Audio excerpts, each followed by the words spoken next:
I mean, China, I think, a large part because of ITRI and the work that happened in Taiwan, China is now, the second largest economy in the world.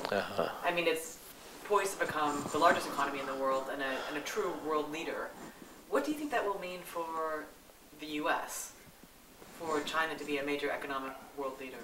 Well, I think actually, I think this is a subject that needs to be studied. So I'm just speaking from a very superficial way, my observation. In the 1980s, middle 80s, or late 80s, the National Bureau of Standards, NBS, which is headquartered in Maryland, changed to become National Institute of Science and Technology, NIST, okay, as it's known today, NIST.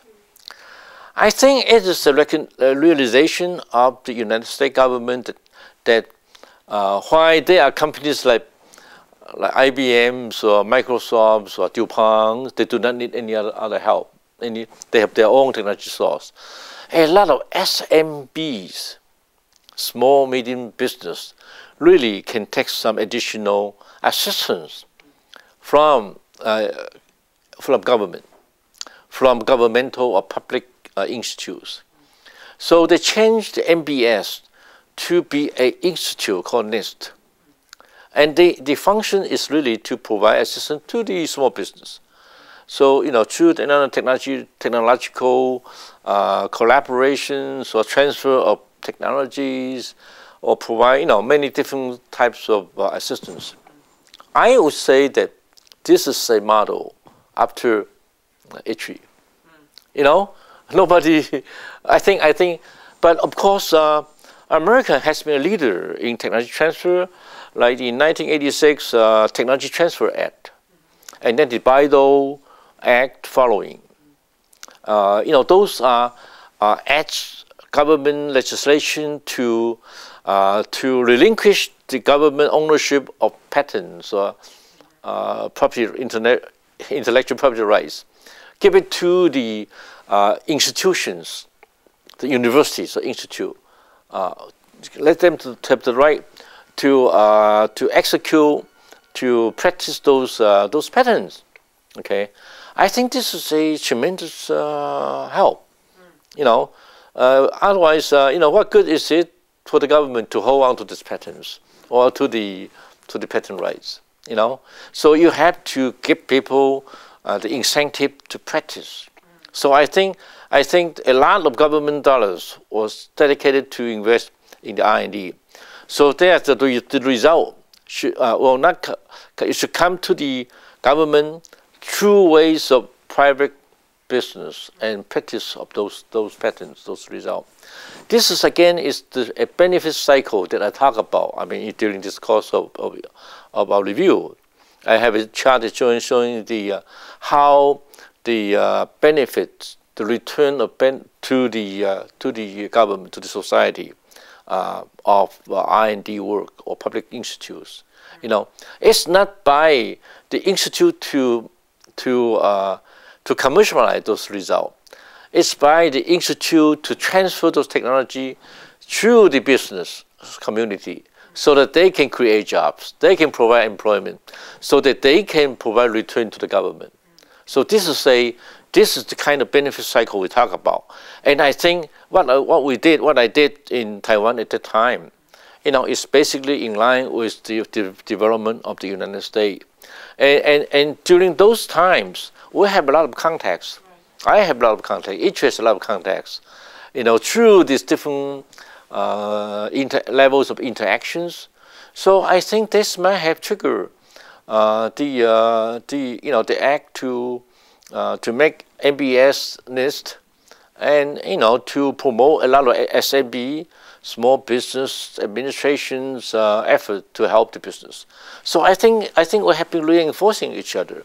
It's hard to say who's come first, but it's been reinforcing. I think it seems sort of like a healthy competition. Yeah, it's a healthy competition. Yeah, yes. But so, there's a lot of nervousness in the U.S. about China's intentions. As China becomes a greater world power, there's anxiety about China's intentions. What do you see as China's future plans? It seems like it seems like the priorities of the Chinese government are very different now than they were 15 years ago. And the development of the Pearl River Delta and the projects there seem to indicate that there's a change going on in terms of China's vision of itself for the future. Yeah. Could you talk about that a little bit? Well, China is a very difficult subject, complex subject, and I'm not the one to, to talk about all this. But I think from the angle that I have, that I'm a personal understanding of the Chinese culture and the language, and the interaction with the leadership and the people, I can say this: I think China has no motive of trying to conquer the world. China. America can relax. America can relax. I think China has so much land area, so much and so much problem in its hand. Okay, China has no intention to be the, the ruler of the world. I think really America can relax and the rest of the world can relax.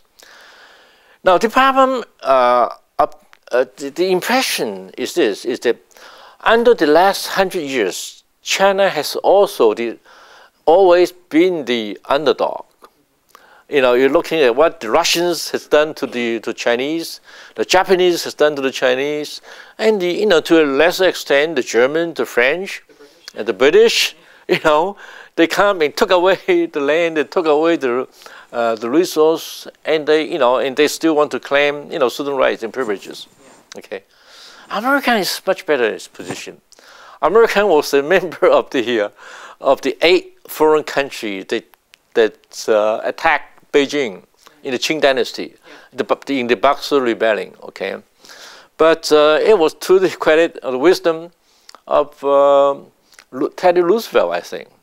Teddy Roosevelt, and he said, well, he was in the end, United States received a sum of monies, okay, from the Qing dynasty, and all the other countries just spent it, to their own way.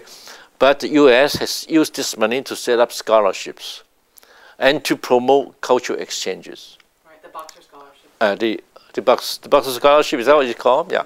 Okay. In China, this is the Tsinghua, how Tsinghua College was established. Right. Yeah. And a lot of students were sent out to the United States, to study. And these people return and become a force of modernization for China.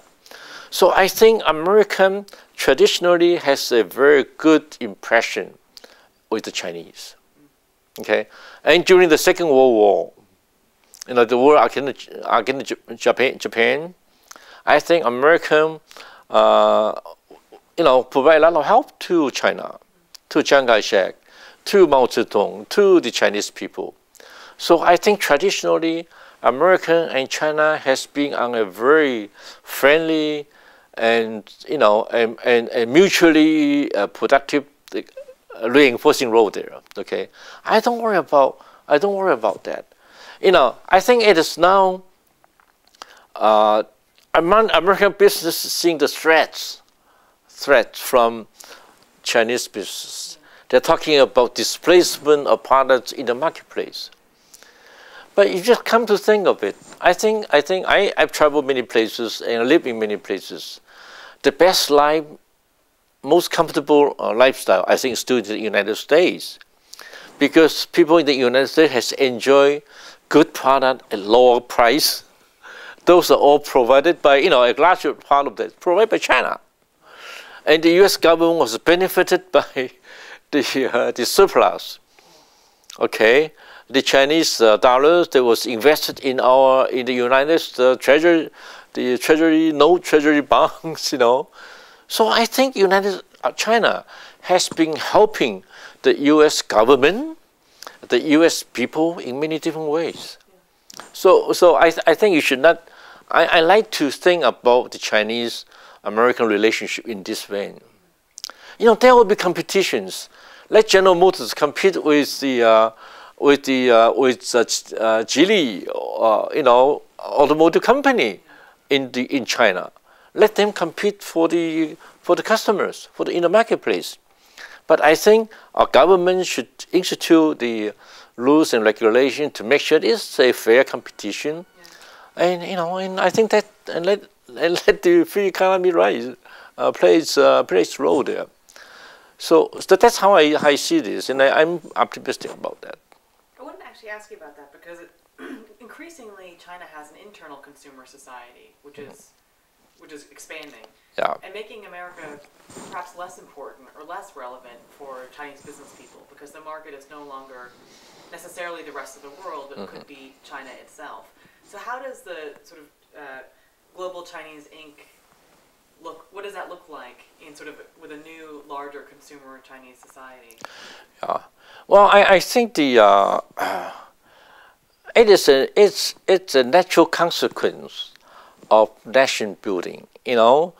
I guess you think about during the 200 years ago in the United States, life was pretty rough. I think most people did not have much to eat, so they have celebrated the turkey during November, right? Yeah. I mean, life was pretty tough at that time, and then the pioneers, marched to the west. I think life was pretty rough, but then after these 100 years of development, lifestyle becomes much more comfortable. It's an improvement. Our lifestyle and our health and our education, everything. And obviously in China, people are looking for the same thing. It was very rough 30 years ago, 20 years ago. And now with wealth, with the growth of economic power, strength, they like to enjoy a little bit more. They like to have a more comfortable house. They like to have cars. They like to have, all the major, appliances and everything. So I think this is a natural consequence. So the internal consumption, the increase of internal consumption, I think is necessary.